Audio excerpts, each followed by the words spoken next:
Okay, I'll try not to dog on All right, grab your coffee. This is gonna be a good one. Um, okay, so you're talking about um, wanting to have some kind of helpful certification or something to go along with the neuro. I'm assuming because of conversations that we've all had in the past, because people aren't necessarily looking for neuro. That's usually not what people go looking for, right? So, I'm glad you're not doing a personal training certification because I don't I agree. I don't think that that would be what your people would be looking for either, um, based on who you want to work with. The wellness certificate that you did do, okay, it's fine, but also that's so broad. It's like who goes looking for a wellness coach? Nobody. Oh, it. Damn, I think I need a wellness coach. I'm not well. this is true. Um, so yeah, that's one of those ones that's kind of like I don't know. I don't know about that one. But the real question is like, what are they looking for? Because that'll steer you to exactly where you need to go. Like, so who you want to work with kids and specifically with brains, helping them learn better, helping them recover after injury if they've had head injuries, things like that. And also parents, maybe first or maybe later, but they're probably going to seek you out for help with their kids first, right? It's not going to be help for them. They're going to need to understand a little bit, but not initially when they come to see you. So like, what would they initially look for help with kids? You know, Mike Ox, did you see his Mhm. post about his I book? did. I did. That's the perfect Which thing I'm for, sorry. well, go ahead. I was just going to say that's the perfect thing. No, it reminded me of something funny that I'm not going to say on the recording. So end the recording 3 minutes early if it's just us. But and have me come back to that point. Nobody watches these things anyway. You can say whatever you want. I can't. I can't. It's for the last 3 minutes. Sorry guys, you missed That's it. fine. That's fine. Um, but yeah, I mean, his book is like, what's the title? It's like it's very specific and on the nose. Yes. ADHD. Well, see, and that's when I market, that's how I want to market. But part of me is also like, I need insurance and I want some kind of scope of practice to follow because I'm like that really overly cautious rule follower. And That's I've fine. had this trepidation all the time of like neuroscience to medical. And I'm going to be doing more like things that could be perceived as medical. So, what can I find that I could like say I'm doing all of these things Yeah. that I'm still staying within a scope of practice, but I'm really not just a Well, wellness coach. But for insurance purposes and for having some parameters, so I don't feel like I'm going to get whomped, this which I can anyway. this this is America. You can get whomped no matter what. Or on the other side, you can do whatever you want as long as you use the right language. And if you're not taking insurance, you can pretty much do whatever you want as long as you're not claiming to diagnose or treat a medical condition. So let's bring that full circle then, because this is where I'm again a little like expletives here. Yeah. Even with Mike Ox's book, right? He goes right into what is it, ADHD. How is that not claiming to, because you're already throwing that diagnosis out there? Yeah, you put a Be- disclaimer at the front. This is not intended to treat, diagnose any kind of medical condition. Consult with your healthcare. This is for informational purposes only. Will that really work? Does that really Yeah. work? It will hold up in a court of law. Okay. You're Because not, part of the kids I want to reach are the parents who either don't want the diagnosis route because they don't want their kid to have that label, because they don't want sure. to then have to follow along the medicine train, and they're going to get shamed and potentially have, CPS called on them if they choose not to, because it's America. Sure. Um, or they're the kids that are kind of like the donut hole kids. They might have tried to get the diagnosis and they don't necessarily fit the criteria, but they Right. still have all of these issues. And now parents don't have access to the OT or the PT or the speech or the professionals because they're like the donut hole kids. They just, Yeah. but Yeah. I I mean, wondered that how you can say it without saying it. But so yeah, I'm on the other end. Like I'll do whatever I want kind of thing, but I cover my ass. And the way that I do that is the language that I use. And so I worked in physical therapy. I am not a physical therapist. I worked directly with the patients. I did like hands-on work, which I'm not licensed to do. I did I did not do manual manipulation because that's a big no-no, right? Clearly. And that's like common sense. I used common sense and I covered my ass by we build therapeutic exercise. And that's how we charged insurance for it, and there was no problem there. It was a gray area, but I had supervision from a DPT. He was in the building. Um, but he trusted me. And so the thing about the wellness industry is it's unregulated. And all of these certifications and accreditation bodies even are unregulated. yeah, The only one that's really like legitimate, maybe there's probably two, is like NSCA and ACSM, the American College of Sports Medicine. And even that is a money-making machine. well, I'll tell you what, looking at the course that I got and the quality of, and the thing is, and I'm thinking that I'm actually repeating modules because they're saying the same thing to fluff it. Um, Probably. What's the organization? NASM. Okay, yeah. Yeah, Um, they just pump out certifications because that's how they make money. yeah, I couldn't, I'm really like not even listening to what they're saying because it's common sense and just like running the math in my head about how much money they're making to sell something that I don't know who would benefit from. Again, I wasn't going to say that on the recording, but It's um, okay. I mean, that is my listen, honest opinion is like I've this got, stuff is really common sense. Maybe not all of yeah, them are, right? But this one in particular.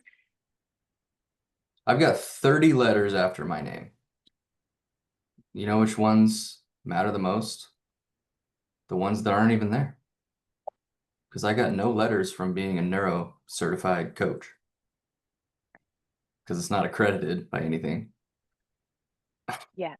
So go figure. Right. Um, but the real issue is the perception from the potential client, Yes. right? That's the And thing. I mean, so in my experience, in it's like 15 years now, I've been doing this in the health and fitness and wellness industry.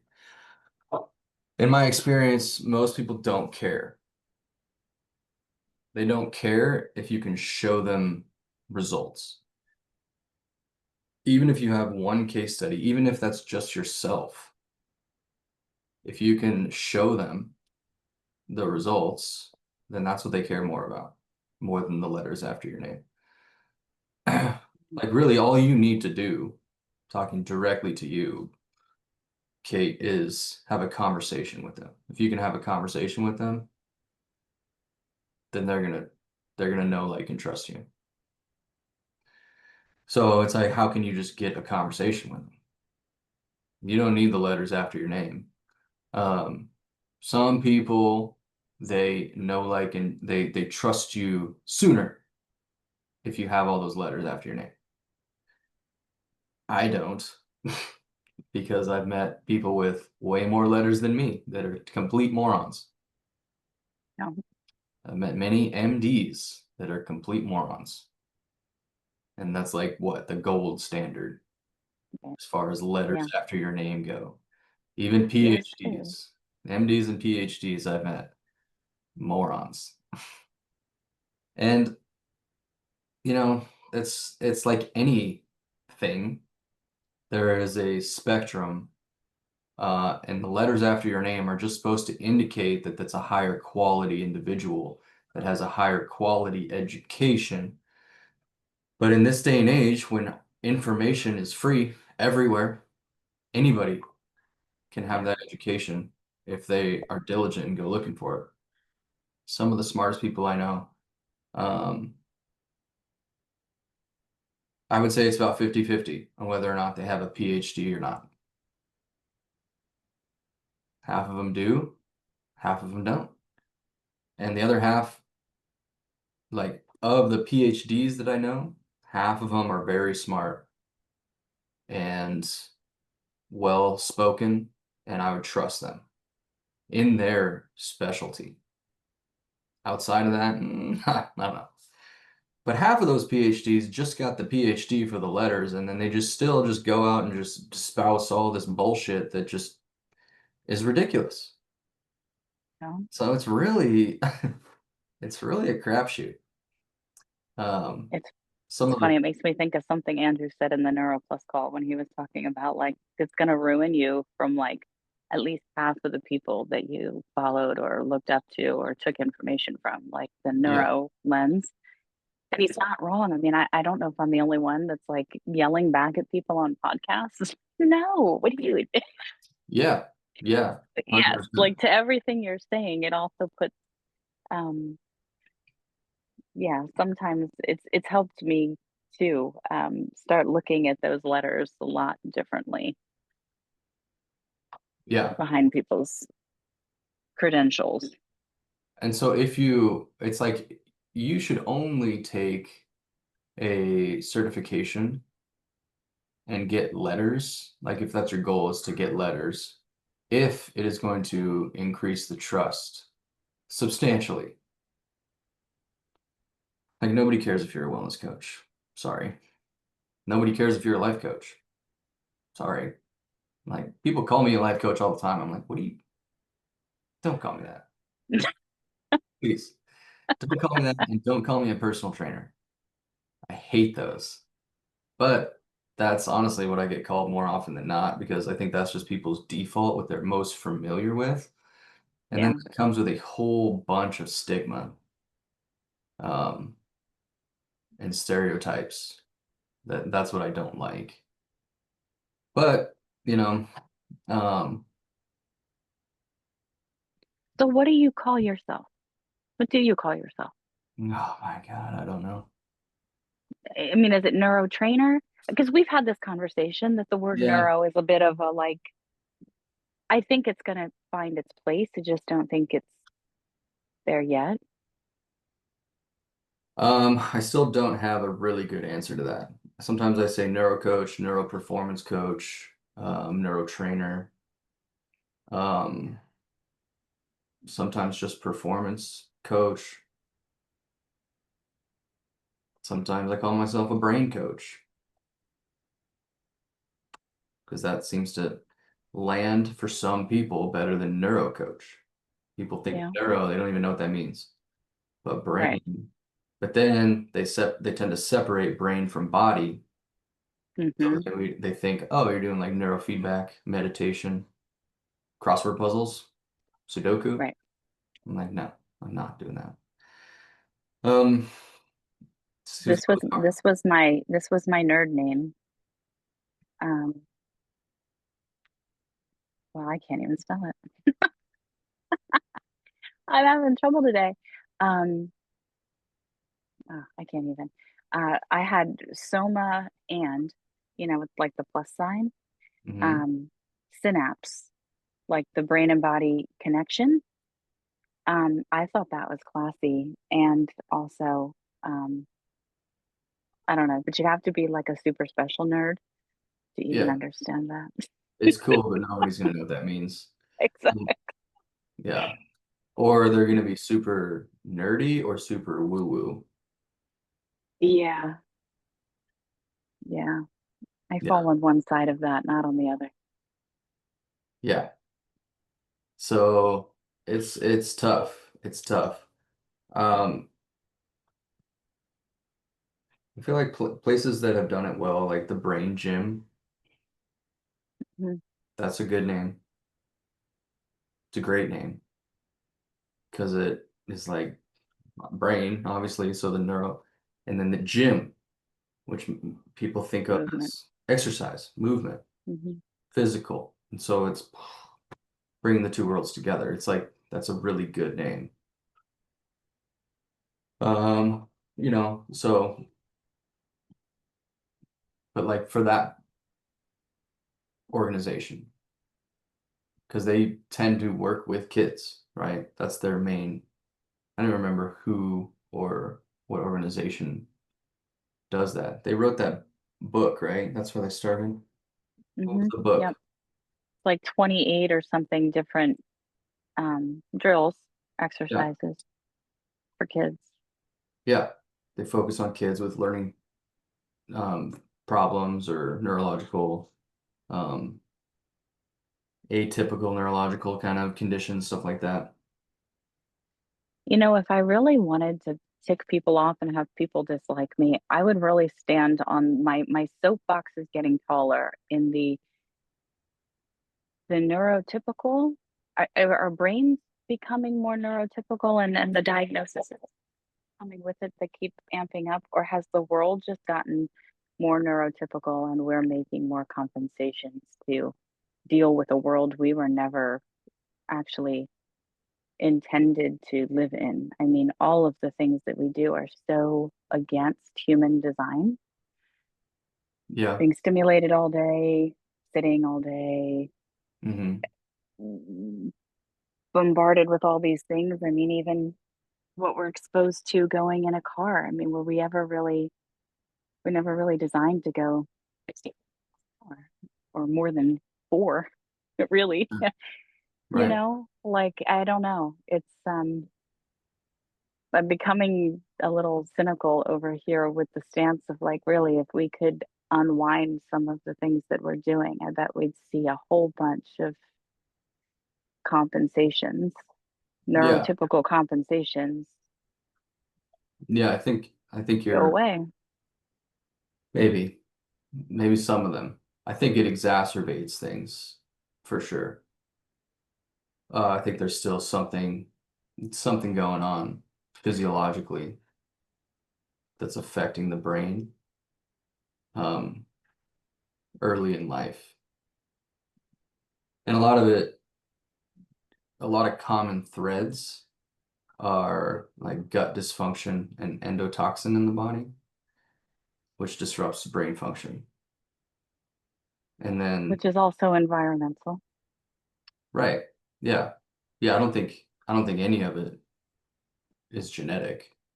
right? I think that's a myth that's being perpetuated by big pharma so they can sell drugs Yeah. once they. And doctors that can plan C-sections without parents even realizing Oh yeah. what happened, right? Like when those primitive reflexes aren't used and it's not right, or the bacteria that they get through crossing through all of the things, Hmm. when it's an emergency and it's needed, but when it's also being sold as, Plan. Yeah. yeah, it's all the things, right? Convenience. Can't, yeah. You probably know this, but like very few children are born on Christmas Day, and it's not because it's a holy or sacred day. It's It's not because convenient. it's not convenient for And doctors. nobody wants their kids born on Christmas. It's just the other side of it. So they go along with it, yeah. Hmm. Yeah. Yeah, I think I mean, that's a totally fine soapbox to get up on and shout. Um, but Into the void, though. I think that one's, I think that well, one's going into the void a little bit because I don't think there's so.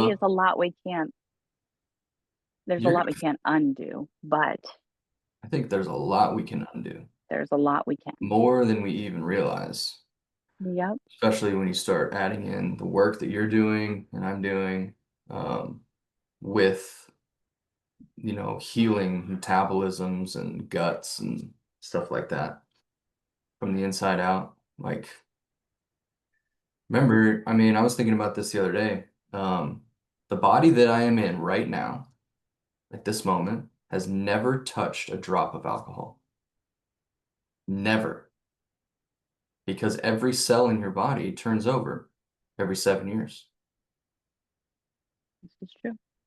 I haven't drank for 9 years. So my body has no idea what alcohol is. My brain remembers. There's memory in there. So there's something to be said there, but my cells have not touched alcohol ever, which is fascinating. So is there like stored trauma and memory in my fascia, in my like old neurotags? Sure, of course. You know, still working through some of that. But on a physiological level, I just found that fascinating, Yeah. which is really cool. So, like, my body is healed, right? But my mind, my brain may not be. So the work that we do is super important, but we can come at it from two, like a top-down and bottom-up approach, really. Neurosomatics is great for that. Understanding what causes most disease is the other part of it to me. That's where I, you know, I think I told you a close family member got diagnosed with cancer recently. He had surgery and they did not get it all. So he's scheduled for his oncology appointment soon, and then they're going to do chemo. And so, like, I'm Mm. back deep into the world of metabolic therapies and specifically for cancer. But the more I've been diving into it, um, when you really start digging underneath the surface, which is kind of a gift of not having the PhD or MD after my name, I'm wide open. I don't give a shit what they're doing in clinical research around chemo and everything else. I don't have a board that I have to appease. I don't take Right. insurance. So I'm not handcuffed by any of that. And I am intelligent enough to see through some of the bullshit at this point, having gone through this 6 years ago with another family member that passed away, probably because of the chemo, and my own health and the struggles there, and just the deeper and deeper you start digging, you start to find that there is so much out there that people are just unaware of, like methylene blue that we talked about last week, like baking soda, sodium bicarbonate, and the stories of people just curing cancer with vitamin C and orange juice. It blows your mind why it's not discussed anywhere. For instance, there was a study I was reading about on high dose vitamin C. Linus Pauling, do you know who that is? Mm-mm. Two-time Nobel Prize winner in chemistry, I believe. Um, what was his huge discovery? Or his two huge discoveries?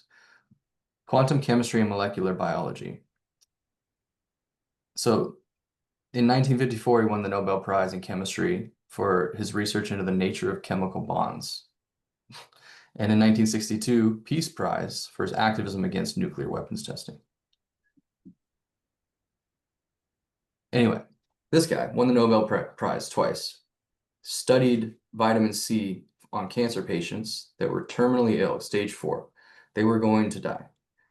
And they were doing normal treatments. So there was two groups, both doing the normal treatment. One of them, he just gave high doses of vitamin C. And on average, his patients, the people that just got the treatment died with about 6 months. His patients, 6 years they lived. Just getting high Wow. dose vitamin C, that was the only thing. And they continued that through the rest of their life, I'm assuming, I or just during assume, treatment. or they both just did the treatments for however long and then they lived for 6 years after. I actually don't know. Wow. It's a good Either question. way, But either way, I mean, high dose vitamin C, there's even research that says that you don't even have to do it intravenously. You can just take it orally. And it's like, it's a high dose, but it's like 150 to 100 grams. 50 grams was one. So like those big pills are like 1 gram. So you could take 50 of those a day, or maybe there's a more concentrated version. But regardless, like why is that? And so here was my point too, because he sent it to something like 10 different journals in Europe and the United States and dismissed and denied every single one of them. 4 or 5 of them didn't even read the paper. And just said, no, you're an idiot. I know you won two Nobel Prizes, but you're an idiot. Vitamin C will never work. So it's like, why the hell is this happening? And still to this day, happens all over the place, probably even more so than ever. But things like that, vitamin C, things like baking soda, which they use before and after chemo treatments so that to buffer the toxicity. Some might say that the people that actually get cured of cancer from chemotherapy is because of the baking soda before and after. yeah. There is a story in this recent book. It's called um, Unraveling Cancer, I think. Now that's not the one you were talking about last week that had the talk about Yeah. the guy who cured, With right? baking soda. Yeah, not the same book. Okay. Well, whatever that one is. No, but I mean it is a different book, right? I'm talking about the one I was talking about last week. It's not the Oh, Methane okay. Blue book. No, I'll look Okay. it. It's Okay. called Cancer, the Metabolic Disease Unraveled. Okay. Coconut oil, that's the other one. Like incredibly helpful.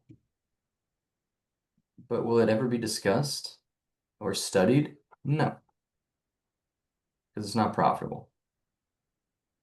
Well, that's one So, of the things that really pissed me off in this course is because they're talking about how you can only really should be finding the peer reviewed case, like, right, all of the things. yeah, And it's like, of that's course, because we're just perpetuating the same bullshit.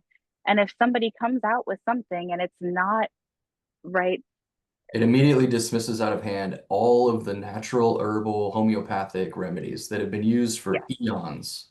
yes, because it's not a peer reviewed double blind. Right, which has its own problems. And Yes, everybody should be aware at this point the corruption that is going on in clinical research.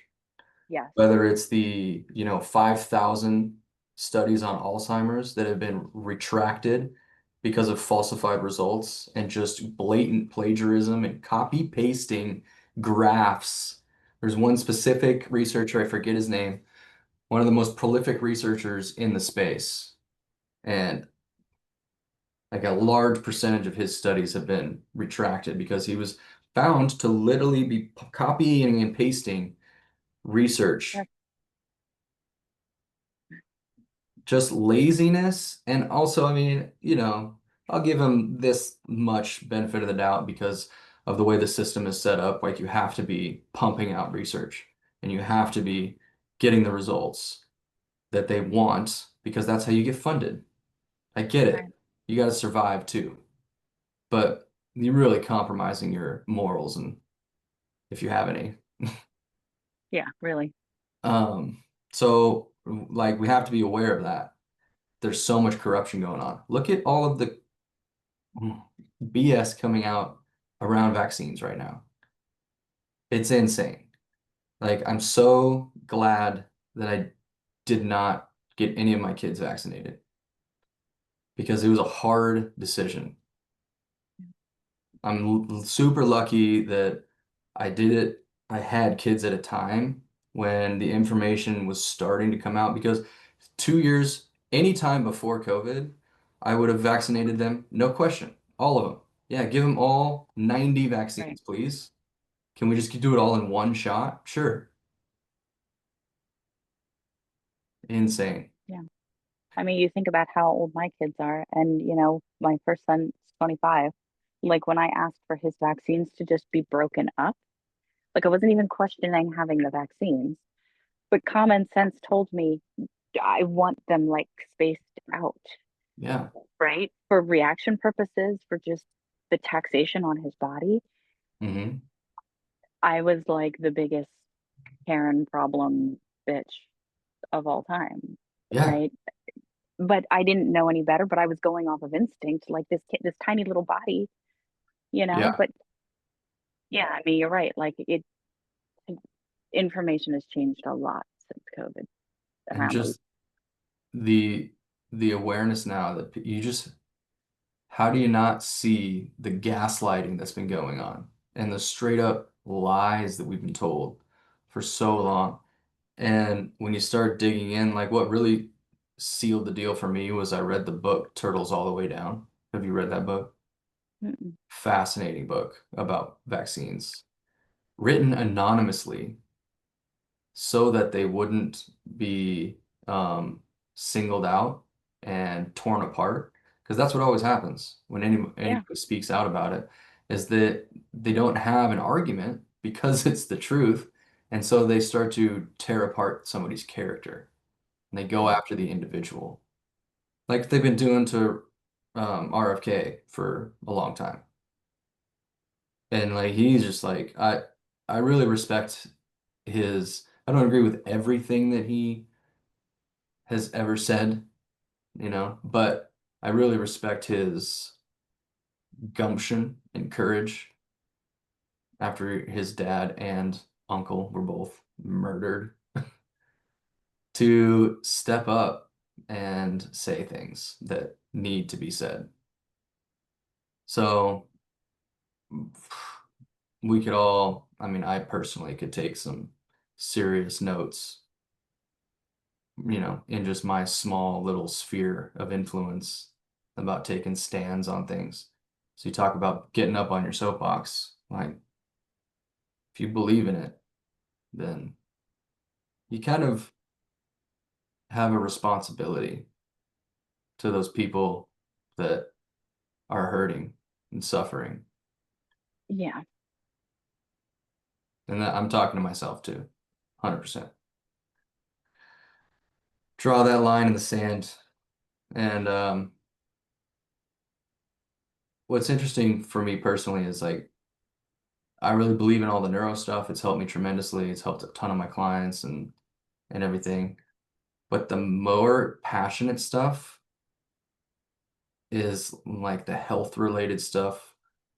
And I have not spoken or shared anything about vaccines because I'm just afraid that I'm going to get a bunch of backlash. And in my mind, it's like, oh, but they're potential clients, and that's not really my lane. Yeah, it is. I got kids, yeah, and I have relatives that live just down the street that are about to have more kids, and they vaccinated right on schedule their first kid. Luckily, he's got no issues. Like, thank God. But a couple of them are just so entrenched in their ideology and their beliefs that they don't. And it's like, am I going to reach them? I don't know. But somebody that's on the fence, I might yeah, actually, I might actually save a kid from autism or some other shitty injury from something that's not even that necessary. Like chicken pox. Like we should be giving kids chicken pox because they get over it in like 3 days and then they're protected from shingles for life. The reason that we give kids chickenpox vaccines is to protect old people from shingles. So let's risk the babies who are the most vulnerable to save grandma who got the vaccine originally, and we just created this problem. Two things here I want to say. Yes, 1,000%. Two, there are people that are going to totally shit all over you. You know that are going to hate you, despise you, tear you to pieces. And then there are the opposite end of that. There are the people that literally don't know what to believe. They feel like they have the biggest decision they're ever going to make in their life staring them in the face. And from what I've seen, which I haven't had to really go down this rabbit hole deeply because I've already done it. Right? I'm not staring at the decision. Right. Yeah. And and to be honest with me, because I've already done it, I sort of have to take a little bit of a blind eye because it's done, right? Sure. Yeah. So, disclaimer to potentially my ignorance here, but I don't, from what I've seen, there's not a lot of people who can really hold like a juxtaposition in an intelligent, concrete way with a lot of different knowledge around it, right? Having the like emotional intelligence around the concept too. It seems to be very either like rah or Yeah. do you know what I mean? Mm. Um, and to the other point, I don't think I think the people I think the people that actually really get on a soapbox and stand for something, even if it is not the popular opinion, are the ones that actually do make the most change, Yeah. I know. you know? And Mm. it's hard as hell because it's like walking out on the tightrope with no net, I you know? still remember clear as day posting early in my neuro journey this idea that your amygdala, your brain is wired to take in more negative information than positive information. And it's like something like 9 pieces of negative to every 1 piece of positive. And I posted It's that. survival. Yeah, I posted that. And my old friend from college, this girl, we were very close. She went on and became a neuropsychologist. And she just like ripped into me. Just 2 sentences of basically like, you're an idiot. You don't know what you're talking about. And I very calmly and said, oh, I'm sorry. Please correct me if I got my numbers wrong. I would love to hear your input from someone as intelligent and well educated as you. Crickets, nothing. Never heard anything from her again. So I don't know if she just like stopped following me or what, or if she Yeah, went back and looked and she's like, oh yeah, maybe he's actually pretty close or something. But right. why just throw that out there and troll me like that Right. and from your ivory tower? So that is something we have to deal with when we don't go through the formal channels of education. And it's so crazy that I've had so much good feedback in the past, and that's the stuff because of, like you said, survival. Our amygdala is wired to look at the negative, always looking for threats. So that's stuck in my brain to this day. So, and I know, logically, like my rational mind is like, yeah, well, you just need more exposure. Like you just need to get to 100 of those comments as fast as possible, and then you'll just kind of become numb to it. And I'm getting better like every time it happens. That's what happens when you run advertising, trolls. And they're kind of funny because they're just so random. It hurts more when it comes from someone close to you. And that's what I'm afraid of. But you know what? At some point, the fear of change has got to be less than the fear of staying the same. And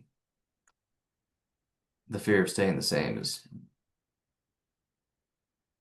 pretty shitty right now. It's pretty I'm gonna high. say So, you've also done that in your life tenfold on yeah, a personal level. that's true. That's I think about that too when I talk to old friends and they ask me like, what am I doing with my life? Because I don't share much of it, and people just don't know. They have no idea. I don't live in the same town. I don't talk to them. I'm going back for my 20-year high school reunion this weekend, and I'm gonna have Nice. 20 of those conversations. And like when you ask like, what do you call yourself? I'm like, I don't even know. I don't know what I'm gonna call I've myself. been thinking about that all fucking week. I don't know what I'm gonna call Prepping for myself. I'll have some conversations about what I do, and every time it's like, wow, that's really interesting. I didn't know. And if they actually hear part of my story, they're like, holy shit, like you've been through a lot. You're really changed. And it's like, yeah, I am. And that's great. So I don't know. Part of me is like, I need to like put this new version of Brandon out there so people can like get to know me again. And with that, they're gonna attract good people that number one love you for who you are. Those are your Yep. true friends. And you're gonna repel the people that weren't your true friends and that you don't align The with. people that you do not want to show up on that call with anyway. Exactly, yeah. So that's kind of where I'm at. Like I gotta make it a mission to start repelling people. That's like the new mindset, I think. I've apparently been on that mission for the last 5 years without knowing it was a mission. Good. Good job. I've just naturally been doing it. I Something guess so. like something I'm gonna have to go here in a second because I gotta run the mentorship call solo today, so I gotta log into Matt's Oh, thing. But okay. the last thing I'll say is oh shit, it just left. Um Repelling people was the theme, I yeah. think. Oh, a business mentor of mine. Um and also they say this all over the school platform. And like I love the school platform. To me, it seems like at this point, like a small community, even though there's like 40,000 communities at this point. And they've grown like 10x over the last year as a company. They're exploding, which is really cool.